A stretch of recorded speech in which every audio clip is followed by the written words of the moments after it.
इस बार भी जिस तरह 2010 के चुनाव में लालू जी के परिवार से कोई चुनाव जीत कर नहीं आया था, इस बार भी लालू जी के पूरे परिवार से कोई चुनाव जीत कर नहीं आएगा। 121 सीटों में से लगभग 100 सीटों के आसपास एनडीए जीत रही है। ये 2010 के रिजल्ट को ब्रेक करने वाला रिजल्ट होगा। आज के चुनाव में महागठबंधन के मुख्यमंत्री के उम्मीदवार भी चुनाव हार रहे हैं। मतदान के बाद एक तो शांतिपूर्ण मतदान के लिए बिहार के प्रशासन को, बिहार की जनता को और चुनाव आयोग को धन्यवाद देना चाहता हूं।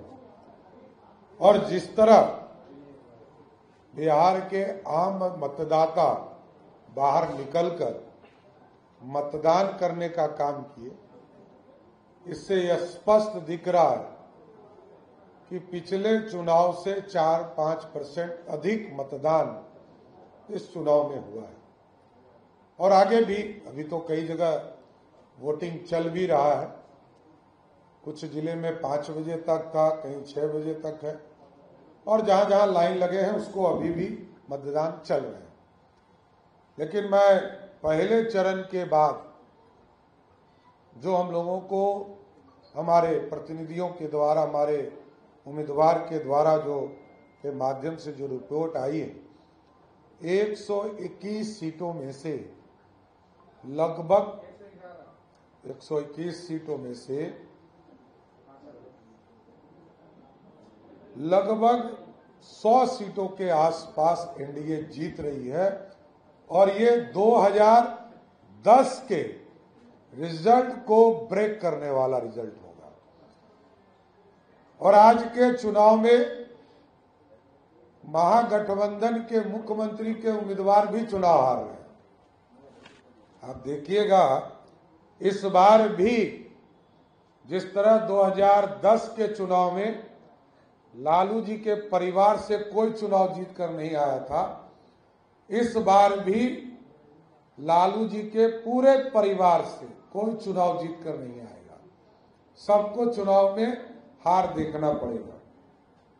इसलिए मैं आज फिर से बिहार की जनता को, बिहार के प्रशासन को और इलेक्शन कमीशन को धन्यवाद देता हूं कि शांतिपूर्ण मतदान और बिहार में बिहार की महिलाएं, नौजवान जिस तरह मतदान एनडीए के लिए की है, सबको मैं बधाई देता हूं, धन्यवाद देता हूं, जिन्होंने एनडीए पर भरोसा किया, आदरणीय प्रधानमंत्री नरेंद्र मोदी जी पर भरोसा किया, बिहार के मुख्यमंत्री नीतीश कुमार जी पर भरोसा किया और एनडीए के पक्ष में मतदान किया।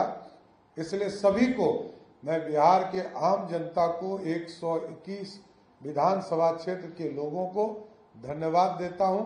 और आगे आने वाले 122 सीटों पर जब 11 तारीख को मतदान होगा तो जरूर उन लोगों से भी आग्रह करता हूं कि इसी तरह थम्पिंग मेजॉरिटी देकर बिहार को अस्थायी सरकार, बिहार की समृद्धि के लिए, बिहार को आर्थिक रूप से बढ़ाने के लिए आप अपना सहयोग दें। धन्यवाद।